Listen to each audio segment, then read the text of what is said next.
اردو کہانی کلیکشن میں آپ کو خوش آمدید کہتے ہیں۔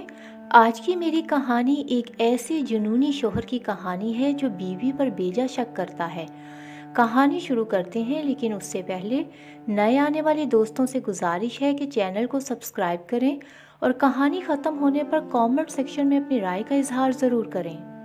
تحریم ان دنوں بہت پریشان رہنے لگی تھی کیونکہ اس کا شوہر اس سے بہت ہی زیادہ ناراض تھا۔ لیکن انسان اگر بغیر وجہ کی ناراضگی کا دکھ سہے تو وہ اندر سے ٹوٹ جاتا ہے۔ کم از کم کوئی میرا قصور تو بتا دیا کرے، بار بار دل توڑو گے تو میں بھی زندہ نہ رہوں گی۔ دیکھو تحریم، میں دل توڑتا ہوں تو پھر جوڑتا بھی ہوں۔ ناراضگی کے بعد صلح ہوتی ہے، پیار اور بھی بڑھتا ہے۔ گھر میں یہ جملے اکثر دہرائے جاتے، تاہم وہ اپنے آپ کو خوش قسمت سمجھتی تھی کہ اسے اتنا پیار کرنے والا شوہر ملا ہے۔ ایسا شوہر جس نے آج تک کسی دوسری عورت سے بات کرنا تو دور کی بات، نظر بھر کر دیکھا بھی نہیں۔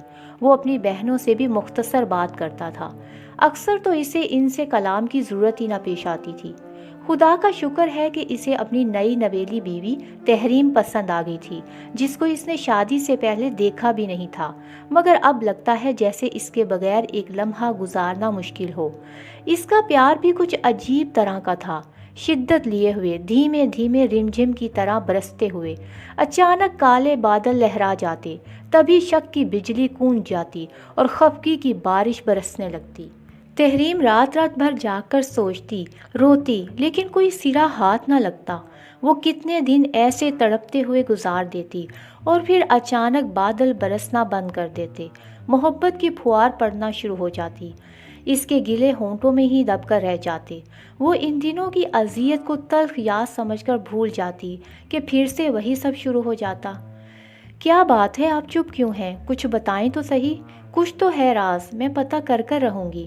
آخر آپ کو ہوا کیا ہے؟ صبح آپ آفس گئے تھے تو بالکل ٹھیک تھے اور واپسی پر وہی موڈ خراب۔ آخر کوئی تو وجہ ہوگی، بلا وجہ تو کچھ نہیں ہوتا۔ تحریم بوجھل لہجے میں پوچھتی رہ جاتی۔ ایسے ہی ایک دن بالآخر اسے جواب مل گیا۔ زارون نے کہا، آج تم بازار گئی تھی مجھ سے پوچھے بغیر؟ نہیں، میں تو گھر پر ہی تھی، میں تو آج کہیں بھی نہیں گئی۔ میں نے دیکھا تھا وہ تم ہی تھی، اور وہ تمہاری ہی سفید چادر تھی۔ قسم لے لیں زارون، میں گھر پر ہی تھی، آپ امی سے پوچھ لیں۔ تحریم نے نم آنکھوں سے جواب دیا تو اچھا کہہ کر شوہر صاحب کا موڈ خوشگوار ہو گیا۔ گویا زارون کو اندر سے شک کا روگ لگا ہوا تھا اور یہ زہریلا سانپ اسے رہ رہ کر ڈستا تھا۔ تحریم یہ سوچنے پر مجبور ہو گئی کہ ایک عورت کے لیے ایسی زندگی گزارنا کتنا مشکل ہوتا ہے جہاں 24 گھنٹے وہ کاموں میں لگی رہے اور رات کو جب تھکی ہاری کمرے میں پہنچے تو خاوند کا ایسا رویہ منتظر ہو۔ ایسے حالات میں عورت زیادہ دیر گزارا نہیں کر سکتی، مگر اولاد کی وجہ سے اسے بہت کچھ برداشت کرنا پڑتا ہے۔ ایک دن ڈرائنگ روم میں سب بیٹھے باتیں کر رہے تھے۔ تحریم بھی اپنے بیٹے کو اٹھائے موجود تھی، سب کے ساتھ وہ بھی ہنس بول رہی تھی۔ دن بہت ہی مصروف گزرا۔ شام کو تمام مہمانوں کو رخصت کر کے وہ اپنے کمرے میں گئی تو زارون خلاف معمول بہت خاموش تھا۔ وہ اپنے مخصوص انداز میں ہنس بول رہا تھا اور نہ ہی گنگنا رہا تھا۔ بیوی کو اس طرح نظر انداز کر رہا تھا جیسے وہ کمرے میں موجود ہی نہیں۔ اس کو منانے کی تحریم کی ہر کوشش ناکام ہو گئی۔ اس نے زارون کو لاکھ منایا، اس سے ناراضگی کی وجہ پوچھی، مگر اس نے تو جیسے نہ بولنے کی قسم کھائی ہوئی تھی۔ صورتحال اتنی خراب ہو گئی کہ گھر میں موجود تمام لوگوں کو بھی پتہ چل گیا کہ میاں بیوی میں کوئی ناراضگی چل رہی ہے۔ اس بات کی کیا وجہ ہے یہ کسی کو بھی معلوم نہ تھا، یہاں تک کہ خود تحریم کو بھی نہیں۔ اس نے یہ وقت کیسے گزارا یہ وہی جانتی تھی۔ ایک ہی کمرے میں ہونے کے باوجود دونوں اجنبیوں کی سی زندگی گزار رہے تھے۔ زارون نے تحریم کے ساتھ ساتھ سب گھر والوں سے بھی بات چیت بند کر دی تھی۔ جب اتنی محبت کرنے والا شخص اچانک اجنبی بن جائے تو یہ اذیت وہی جان سکتا ہے جس نے اسے جھیلا ہو یا جس پر گزری ہو۔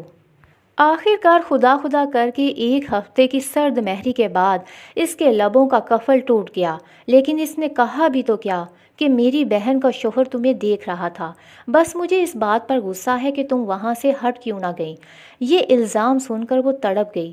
خدا کے لیے ایسا الزام نہ لگاؤ، میں نے تو تمہارے بہنوئی کی طرف ایک بار بھی نہیں دیکھا تھا۔ ٹھیک ہے تم بے قصور ثابت ہو گئی، لیکن وہ نہیں ہوا۔ آئندہ جب میری بہنیں آئیں تو تم ان کے خاوندوں کے سامنے نہیں جاؤ گی۔ لیکن زارون گھر آئے مہمانوں کے ساتھ یہ سلوک تو نہیں کیا جاتا۔ میں کیسے سامنے نہیں جاؤں گی؟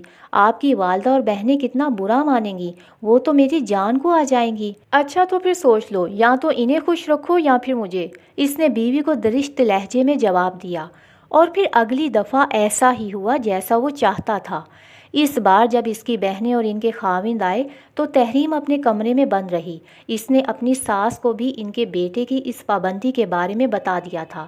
زارون خود بھی تحریم کے ساتھ کمرے میں بند ہو گیا تھا۔ وہ بہت خوش تھا کہ اس کی بیوی نے اس کی بات مانی ہے اور وہ کسی سے ملنے نہیں گئی۔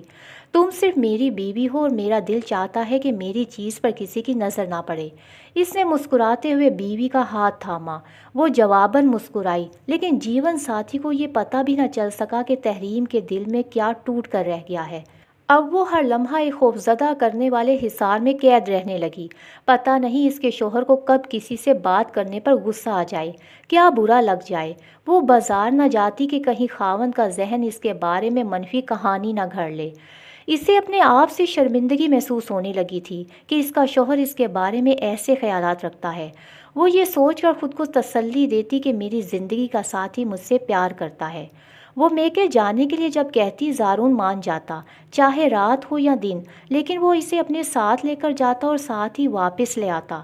اگر وہ وہاں رات گزارنے کی ضد کرتی تو اسے ایسے ایسے جملے سننے کو ملتے کہ وہ اپنی قسمت پر رشک کرنے لگتی۔ زارون کہتا، میں جب گھر میں داخل ہوتا ہوں اور تمہاری صورت نظر نہ آئے تو میرا گھر میں آنے کو دل نہیں چاہتا۔ تحریم نے تبھی میکے جانا ہی چھوڑ دیا۔ مہینوں بعد اسے ماں باپ کی یاد آتی بھی تو دل کو تھپک کر سلا دیتی کہ میرے شوہر کی خوشی اور میرا سکون میرا گھر ہے، میرا خلوص، میری خوشی سب میری بیوی سے ہے۔ میں نہیں چاہتا کہ اس پر کسی کی نظر پڑے۔ اگر کوئی اس کی طرف دیکھے تو میرا دل شک سے بھر جاتا ہے کہ کہیں وہ میری بیوی کے لیے کچھ سوچ تو نہیں رہا۔ میرے دوست کہتے ہیں کہ عورت شادی کے بعد بھی بے وفا ہو سکتی ہے، اس لیے میں اس بے وفائی کا موقع ہی نہیں دیتا۔ میں اسے گھر سے باہر نکلنے ہی نہیں دیتا۔ میں اسے کبھی موبائل فون لے کر نہیں دوں گا کہ وہ کسی سے رابطہ کر سکے۔ میں اسے اپنے حصار میں جکڑ کر رکھوں گا۔ یہ تمام سوچیں زارون کی تھیں، لیکن اسے پتہ نہیں تھا کہ عورت بہت نازک ہوتی ہے، کانچ سے بنی ہوتی ہے۔ اسے پیار محبت چاہیے اور ساتھ تحفظ اور اعتماد بھی۔ اگر شوہر اس پر محبت کے ساتھ ساتھ اعتماد کی دولت بھی دامن میں ڈال دے تو عورت عمر بھر اس کی باندھی بن کر رہ جاتی ہے۔ شوہر کی شکی طبیعت نے تمام زندگی اسے سکون سے نہ رہنے دیا۔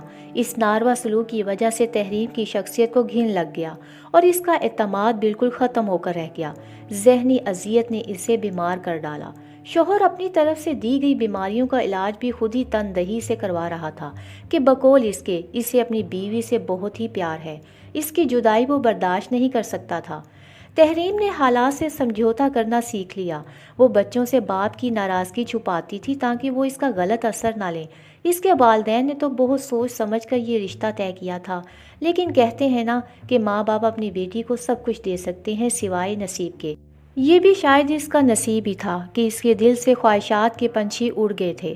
اب اسے کسی چیز کی چاہ نہیں رہی تھی۔ اب جب بھی زارون اپنی ناراضگی کا اظہار کرنے کے لیے خاموش ہو جاتا تو وہ بھی چپ کر کے انتظار کرتی کہ کب یہ پتھر پگھلے گا، وہ پتھر جو اس کا دلدار بھی ہے اور قاتل بھی۔ اب وہ اپنے دل کو سمجھا چکی تھی کہ اس کی زندگی ایسے ہی گزرے گی۔ بس اس نے شوہر کی منفی سوچوں کے بارے میں فیصلہ کر لیا کہ وہ ان پر کرنا چھوڑ دے گی اور اس سے لگائی ہوئی توقعات سے کنارہ کش ہو جائے گی۔ اس نے خود کو سمجھا لیا کہ دنیا میں انسان اکیلا آیا ہے، اکیلا ہی رہتا ہے اور پھر اکیلا ہی چلا جاتا ہے۔ تو پھر کون اپنا اور کون پرایا؟ ہم تو خود بھی اپنے نہیں ہوتے، کوئی دوسرا غالب کیا ہمارا اپنا ہو سکتا ہے؟ اب اگر جینے کو سہل کرنا ہے تو اس ایک سوچ کے ساتھ کہ اپنے بچوں کے لیے جینا ہے، ان کو اچھا انسان بنانے کی کوشش میں جینا ہے۔ انہی کے لیے شاید یہ زندگی ملی تھی اور انہی پر توجہ مرکوز رکھتی ہے۔ عورت اپنی ذات سے کب تک پیار کر سکتی ہے؟ وہ اپنی ذات سے کچھ عرصے کے لیے ہی پیار کر سکتی ہے، پھر اسے ان پھولوں سے پیار کرنا ہوتا ہے، ان کی آبیاری کرنا ہوتی ہے جو خدا نے اس کے دامن میں ڈالے ہیں۔ اور جب یہ فریضہ ختم ہو جاتا ہے تو عورت کی زندگی کا مقصد بھی ختم ہو جاتا ہے۔ اس کے بعد وہ اپنے خالق حقیقی کے پاس جاتی ہے۔ تو سرخرو ہو کر اس نے ایک اچھی ماں کا کردار بخوبی ادا کرنے کی کوشش تو کی تھی، اپنے بچوں کو اچھا انسان بنانے میں اپنی حیات واری تھی، اسی لیے اللہ نے جنت کو ماں کے قدموں کے نیچے رکھا ہے۔